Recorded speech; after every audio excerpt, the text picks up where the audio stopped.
조갑제 TV 시청자 여러분 안녕하십니까? 2024년 10월 21일 오후 6시입니다. 최근 들어서 보수층 안에서는 윤석열 대통령의 이념적 정체성이 뭐냐 이런 걸 두고 논란이 벌어지고 있습니다. 과연 보수냐? 과연 자유민주주의자냐? 아니면 좌파의 아바타냐? 왜 이런 이야기가 나오냐 하면은 보수 중에 보수인 의사들을 상대로 계급 투쟁론적인 입장에서 공세를 펴는 것을 보고 새삼 윤석열 대통령, 검찰총장, 검사 시절에 있었던 사건들을 뒤돌아보면서 윤석열은 보수가 아니다. 보수의 배신자다. 좌파의 아바타다. 이런 이야기가 나오고 있는 것입니다. 그런 가운데서 조갑제닷컴에 가끔 아주 주목할 만한 글을 올리시는 태극당이란 필명의 회원이 그런 의문점을 정리해서 글을 올렸는데 이걸 소개해 드리겠습니다. 이 글에는 여러 가지 사실관계가 많이 나옵니다. 그동안에 언론에 보도되었던 것의 요약인 경우가 많은데 그렇다고 해서 그게 사실인지 아닌지는 제가 확인한 바는 없습니다. 그런 점을 염두에 두고 제가 소개하는 글을 들어주시고 여러분들도 한번 판단을 해 보시기 바랍니다. 윤석열 대통령은 자유민주주의자가 맞느냐 아니면은 좌파적 사회주의적 생각을 가진 사람이냐 큰 화두입니다. 제목은 태극당 씨가 붙인 제목은 태극당 필명입니다. 보수 킬러 윤석열의 그랜드슬램. 그랜드슬램은 만능 홈런이죠. 보수란 무엇인가? 여러 의미가 있겠지만 기본적으로는 나라의 근간이 되는 제도, 계층을 아우르는 그런 집단이나 세력을 일컫는 표현이다. 그러면은 보수 대통령이란 무엇인가? 그 나라의 근간과 그것을 수호하는 계층을 대변하고 보호하는 것이 주된 임무인 사람을 말하는 것일 게라. 그렇다면 윤석열은 보수 대통령인가? 그렇지 않으면 보수 킬러인가? 이 시점에서 강하게 묻지 않을 수 없다. 윤석열이 유명해진 것은 이른바 검란 때부터였다. 이명박 정부 시절 공안통이던 한상대 검찰총장 체제에서 특수통이던 최동욱 차장이 한상대를 들이받아 찍어내기를 했던 사건이었다. 당시 검찰총장실로 올라가 검사들의 중지라면서 용태를 주장한 것은 특수통 행동대장격인 중진간부 윤석열이었다. 이명박 정권은 후임 박근혜 정권이 의지대로 검찰총장을 임명하지 못하도록 제도를 하나 만들고 떠났다. 검찰총장 후보 추천위원회라는 것이다. 그 결과 어부지리로 최동욱이 총장이 되었다. 알만한 사람들, 그러니까 김기춘 등이 최동욱 체제 등장을 우려했지만 어쩔 수 없었다. 공안통을 들이받고 특수통 체제를 만든 최동욱은 공안의 상징인 국정원을 작살낸다. 이명박 정부 말에 있었던 국정원 댓글 사건에 대한 수사가 그것. 총장이 된 최동욱은 한풀이라도 하듯 윤석열을 2013년 국정원 대선 개입 수사 특별수사팀장으로 만들었다. 이 사건으로 우리 국정원이 그야말로 박살이 났다. 그 여파일까? 나중 일이지만은 그 주역 중 하나인 권은희 전 수사과장은 경찰입니다. 우여곡절 끝에 지난 총선 전까지 국민의힘 의원이었다. 검사 윤석열은 최동욱이 한상대에게 그랬던 것처럼 국정원 댓글 사건을 수사하면서 조영권 당시 서울중앙지검장의 지시를 거부했다. 정당한 지시를 받지 않고 국정원을 도륙하는 데 매몰되었다. 상급자였던 이진한 서울중앙지검 2차장에 대해서는 지휘 라인에 있지 않다는 구실을 달며 무시했다.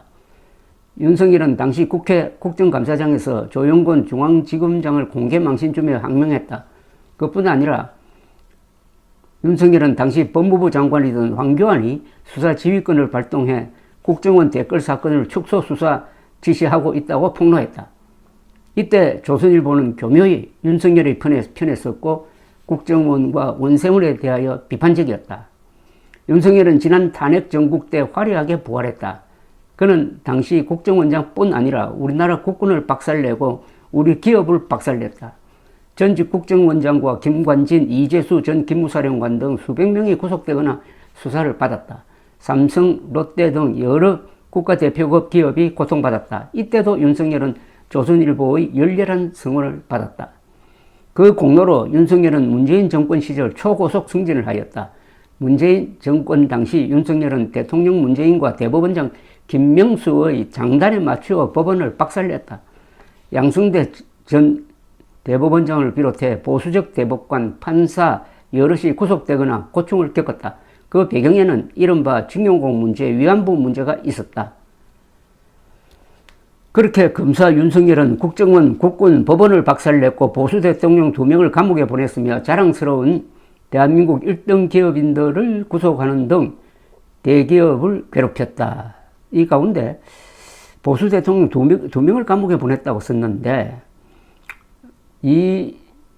이명박 전 대통령 구속할 때는 서울중앙지검장이었지만은 박근혜 전 대통령을 구속할 때는 지휘선상에 있지는 않았습니다. 요즘은 법원을 박살냈고 보수 대통령을 감옥에 보냈다. 이렇게 정정하는 게 맞는 것 같습니다. 현재 삼성이 대만의 한 기업에 뒤지는 것도 총수 이재용이 윤석열 검찰에 오랜 기간 시달린 탓이 크다. 자유 대한민국을 지키는 보수 세력, 그 보수 세력의 근간인 국정원, 국군, 법원, 대기업을 박살낸 윤석열은 또 하나의 보수 세력을 박살내려 하고 있다. 의료 대란을 일으킨 것이 바로 그것, 의사들을 괴롭히고 있다. 이번에도 역시 조선일보는 윤석열 편에 서서 의사들을 때렸다. 국정원, 국군, 법원이 제도권 보수 상징 조직이라면 대기업은 제도권과 공존하는 민간 최전선의 보수 세력이다. 의사들은 무엇인가? 민간 풀뿌리 보수의 최후의 보루인 것이다. 이것은 아주 정확한 표현입니다. 원래 보수는 좌파와 달리 개인의 자유를 소중하게 여기므로 강력한 조직을 갖춘 지지 기반이 좀 약한 면이 있습니다. 그러나 한국에서는 우선 기독교 세력, 특히 개신교 세력이 보수 세력으로 분류됩니다. 그리고 정치성은 약하지만 역시 기업 집단이 있습니다. 그리고 참전 용사 또는 이 예비역 군인 출신들이 조직한 제양군인회라든지 성우회라든지 이런 조직이 있습니다. 그리고 무엇보다도 가장 활동적이면서도 보수적 성향을 가질 수밖에 없는 것은 이공계에 속하고 또 최첨단의 과학적 지식으로 무장한 전문 집단 의사들인 것입니다.